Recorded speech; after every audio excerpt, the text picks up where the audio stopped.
Every time you walk into the room, got me feeling crazy. Shock my heart, boom, boom. Any other boy would stare, but me, I look away, cause you're making me scared. Trying not to breathe, 1, 2, 3. Assalamualaikum warahmatullahi wabarakatuh.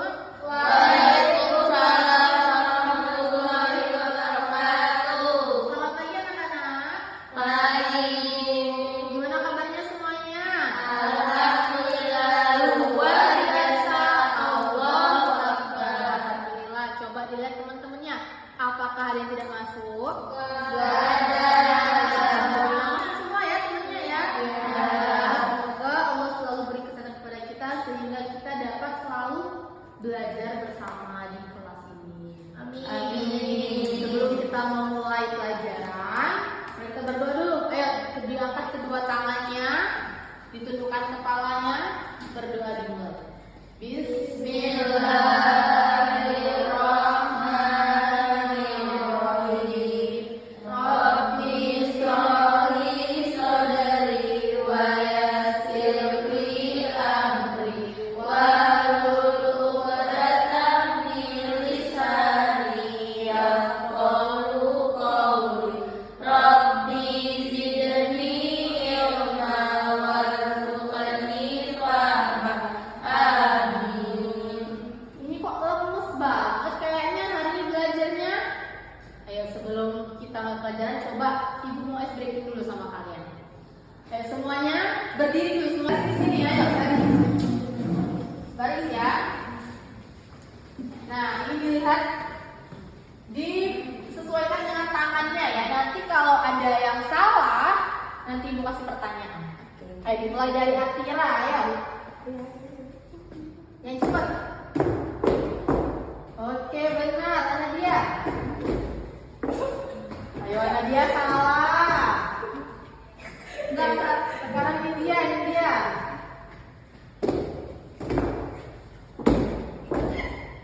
Nanti. Oke benar, Sausan. Oke pinter, Akila. Akila salah. Siapa tadi yang salah tadi? Oke 3 orang ya. 3 orang kan, Nadia, Raju sama Akila. Ayo baris dulu di sini. Yang lainnya duduk kembali ke tempatnya masing-masing. Oke, kita mau kasih pertanyaan apa ini buat mereka bertiga ini ya? Coba dari Akila. Pertanyaannya, bacakan niat tayamum coba. Nawaitu tayammum istibahati sholati lillahi ta'ala. Baik, terima kasih, hebat. Tepuk tangan semuanya. Ayo, kembali ke tempatnya, Akila. Terima kasih ya. Sekarang Raju, ayo. Pertanyaannya, apakah yang dimaksud dengan tayamum? Bersuci dengan debu bisa digantikan wudhu. Oke, bagus. Sekarang Nadia, sebutkan di antara penyebabnya tayamum dapat batal. Jika orang itu hendak bertayamun, namun ia melihat air. Oke, pintar banget semuanya. Oke, alhamdulillah ya, semuanya menjawab pertanyaan ibu dengan baik dan benar. Pada pertemuan pekan lalu, kita sudah membahas mengenai fardu-fardunya wudhu. Coba anak-anak, siapakah yang masih ingat ada berapakah fardunya wudhu? Oke, Nindya. Ada 5, niat, membasuh wajah, membasuh tangan sampai siku, membasuh kepala, membasuh kaki sampai mata kaki. Terima kasih ya Nindya. Jawaban Nindya kurang tepat. Siapakah yang bisa membenarkan dan menyempurnakannya? Baik, Nadia. Fardu wudhu ada 6. 1 niat, 2 membasuh wajah, 3 membasuh tangan sampai siku, 4 membasuh kepala, 5 membasuh mata kaki sampai kaki, 6 tertib. Terima kasih ya, jawabannya sudah tepat. Tepuk tangan buat Nadia. Nah, sebelum kita mulai pembelajaran, kita akan melihatkan kalian mengenai video ini. Nanti kalian simpulkan apa yang kalian lihat dari video ini. Udah siap semuanya? Sudah. Ya.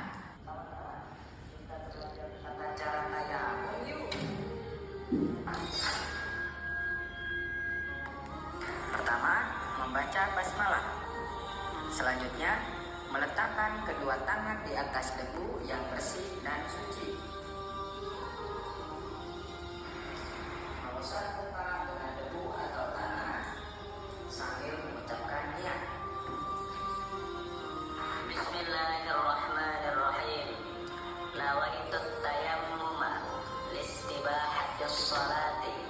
fardhan lillahi ta'ala. Artinya, sengaja aku bertayamum untuk melakukan sholat fardu karena Allah Ta'ala. Meletakkan kedua tangan di atas debu yang berbeda untuk diusapkan ke kedua tangan sampai siku.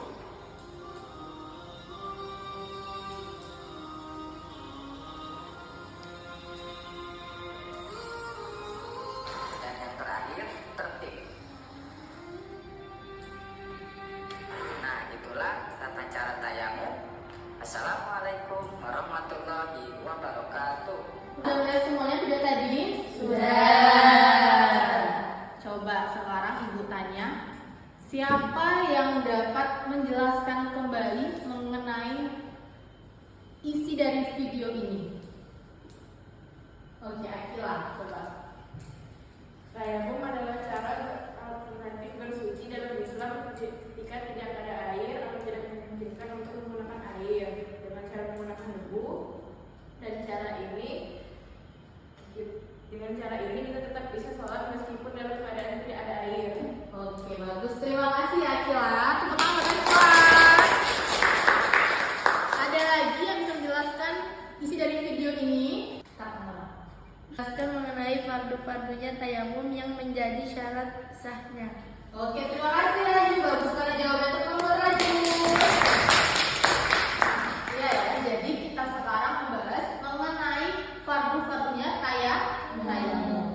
Jadi, fardu-fardunya tayamum ini adalah perkara yang wajib dilakukan ketika bertayamum. Sehingga jika ada kita kerjakan, maka tayamum kita tidak sah. Fardu-fardunya tayamum itu ada 4. Yang pertama adalah niat, yang kedua mengusap wajah, yang ketiga mengusap tangan sampai siku-siku, yang keempat tartib. Sekarang ibu akan mempraktekkan kepada kalian tata cara bertayamum. Ayo diikutin ya semuanya ya. Taruh tangannya di debu yang suci, kemudian kita ambil, kita menghadap kiblat dan membaca doa. Ya, doa bareng-bareng. Bismillahirrahmanirrahim. Nawaitu tayammum listibahatis sholat lillahi ta'ala. Oke, sudah kita taruh tangan kita di debu yang suci. Kemudian tangannya ditepukkan 1 kali. Gini. Setelah itu, yang kedua kata caranya? Mengusap wajah. Mengusap wajah kayak gini. Usapkan wajahnya. 1, 2, 3. Coba. Ya. Kemudian yang ketiga, kita tepukkan lagi tangan kita ke debu yang suci untuk mengusap apa? Mengusap kedua tangan sampai siku-siku. Ya. Kita tepukkan 1 kali, kemudian kita tepukkan debunya. Kita membasuh dulu tangan bagian kanan. Kayak gini. Ayo coba anak-anak seperti ini. Ya, jangan sampai kena ya yang kelopak tangan bagian kanannya. Sudah. Kemudian ini tadi masih suci kan? Maka kita akan mengusap tangan sebelah kiri. Tangan kanannya terus di tangan kiri.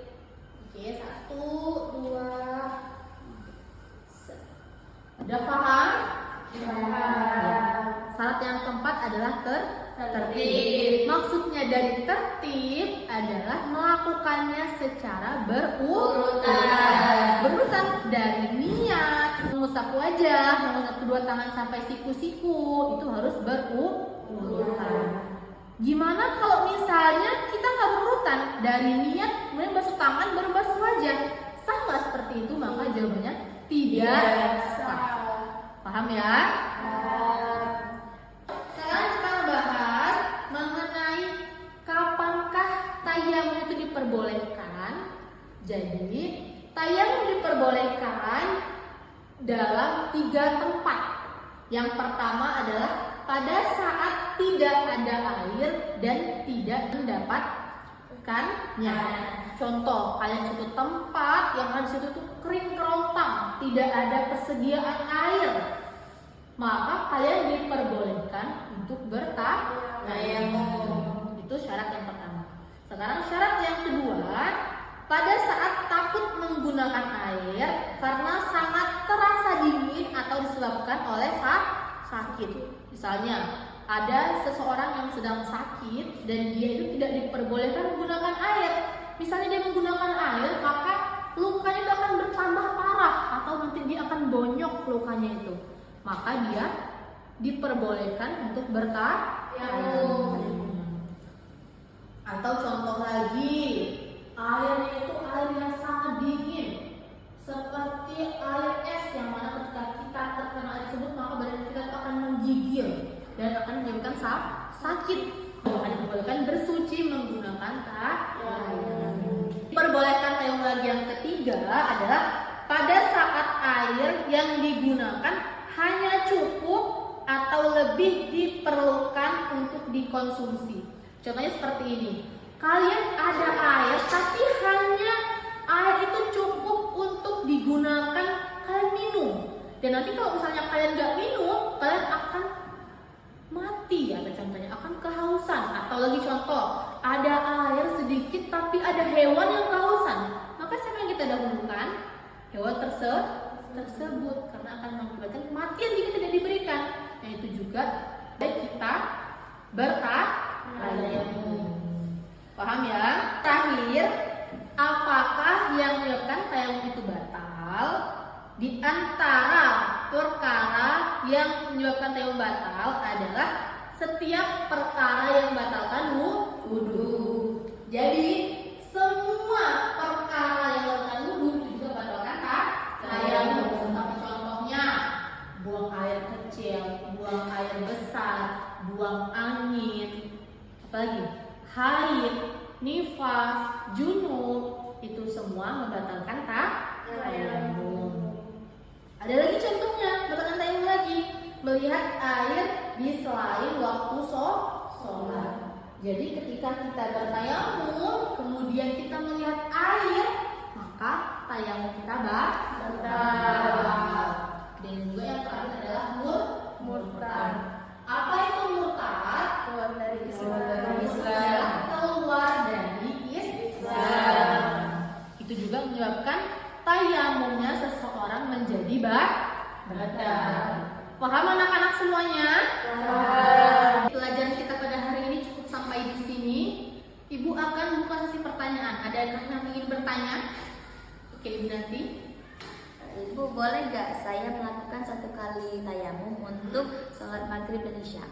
Oke, pertanyaannya sangat bagus. Jadi 1 kali tayamum itu hanya boleh untuk 1 sholat fardu. Jadi 1 tayamum hanya boleh untuk sholat maghrib saja. Nanti ketika isyanya itu bertayamum kembali. Paham ya? Udah kamu sudah masuk tadi? Jadi 1 kali tayamum itu untuk 1 kali sholat fardu. Ya, sampai di sini. Siapakah yang bisa menyimpulkan pelajaran kita pada hari ini? Iya, Akila. Tayamum adalah cara alternatif bersuci dalam Islam jika tidak ada air atau tidak memungkinkan untuk menggunakan air, dan caranya dengan menggunakan debu. Dengan cara ini kita bisa sholat meskipun dalam keadaan tidak ada air atau tidak memungkinkan. Baik. Tepuk tangan buat Akila. Terima kasih ya Akila. Jadi kesimpulannya, tujuan tayamum itu adalah untuk membersihkan diri dari hadas. Ketika tidak ada air atau ketika kita tidak memungkinkan untuk menggunakan air, sehingga seseorang tersebut dapat melakukan ibadah secara sah. Paham? Alhamdulillah, selesai sudah pelajaran pada pagi hari ini. Semoga pelajarannya bermanfaat dan kita dapat kembali bertemu pada pekan selanjutnya. Wabillahi taufiq wal hidayah. Wassalamualaikum